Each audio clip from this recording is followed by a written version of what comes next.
नमस्कार दोस्तों, स्वागत है हमारे इस YouTube channel Munna study classes में। दोस्तों, आज की इस वीडियो में मैं आप लोगों को रॉबिन्सन क्रूसो के विषय में बताएंगे कि रॉबिन्सन क्रूसो कौन थे और वे 16 वर्षों तक एक निर्जन स्थान पर कैसे पहुंच गए और वह 16 वर्षों के बाद घर वापस कैसे आए। तो इन सारे चीजों के बारे में जानने के लिए आपको हमारे साथ वीडियो के अंत तक बने रहना पड़ेगा। रॉबिन्सन क्रूसो इंग्लैंड देश का एक साहसी लड़का था।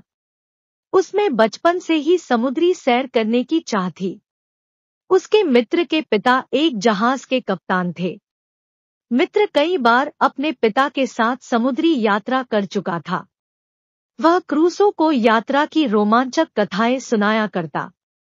क्रूसो और उसके मित्र के अनुरोध पर मित्र के पिता ने क्रूसो को जहाज पर बिठा लिया। जहाज सागर को चीरता हुआ दक्षिण अमेरिका की ओर बढ़ा। बहुत दूर निकल जाने पर एकाएक भीषण तूफान का सामना पड़ा। सागर में ऊंची ऊंची लहरें उठने लगी और जहाज से टकराने लगी।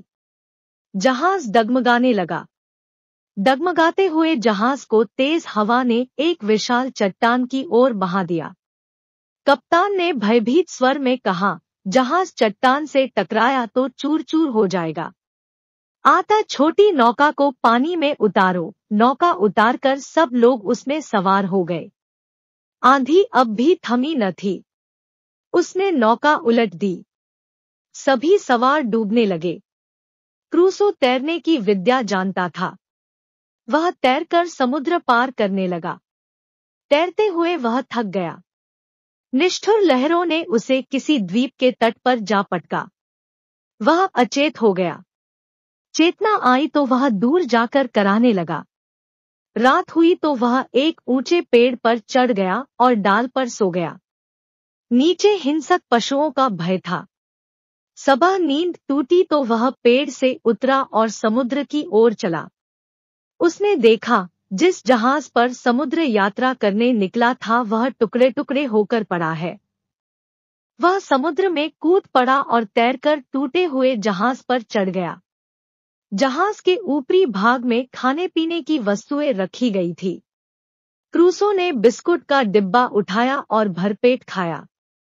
फिर उसने लकड़ी के कुछ पटरे निकाले, उन्हें एक दूसरे से बांधा और तैराया।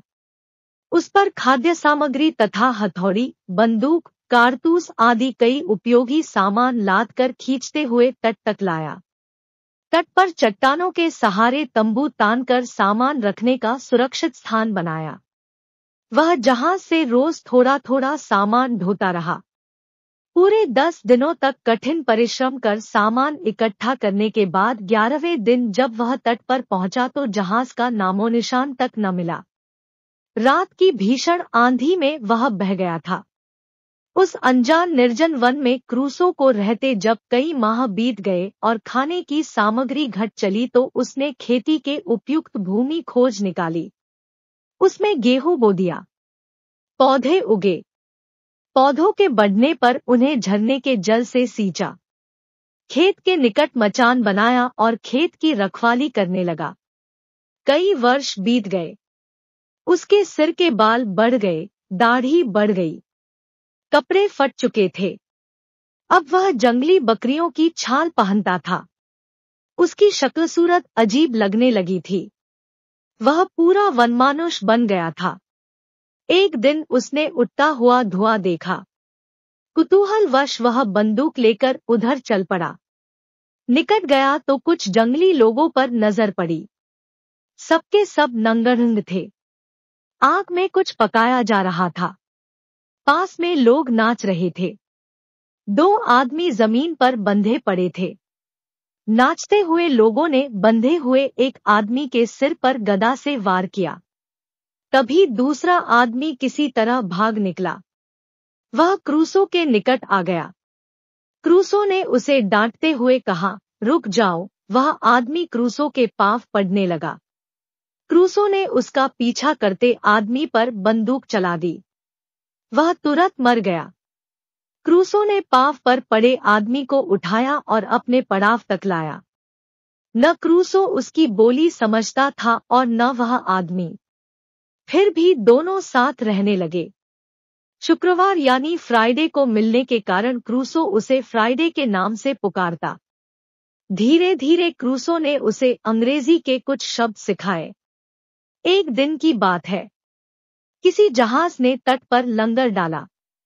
झंडे से रॉबिन्सन क्रूसो ने जान लिया कि यह उसके देश का जहाज है। जहाज के कप्तान और नाविकों में मारपीट हुई। नाविकों ने कप्तान के हाथ पांव बांध दिए और उसे तट पर गिरा दिया। इसके बाद वे द्वीप पर घूमने निकल गए। क्रूसो और फ्राइडे ने कप्तान के बंधन काट डाले और उसकी रक्षा की। नाविकों के वापस आने पर क्रूसो ने बंदूक से एक एक नाविक को मार डाला। कप्तान ने क्रूसो की गाथा सुनी और उसे स्वदेश वापस लाया। फ्राइडे भी उसके साथ था।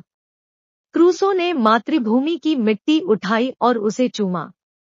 दोस्तों, हमारा यह वीडियो आपको कैसा लगा? यदि अच्छा लगा है तो हमारे इस वीडियो को लाइक जरूर करें और इस तरह की अनोखी वीडियो देखने के लिए हमारे इस YouTube channel Munna study classes को सब्सक्राइब जरूर करें। धन्यवाद।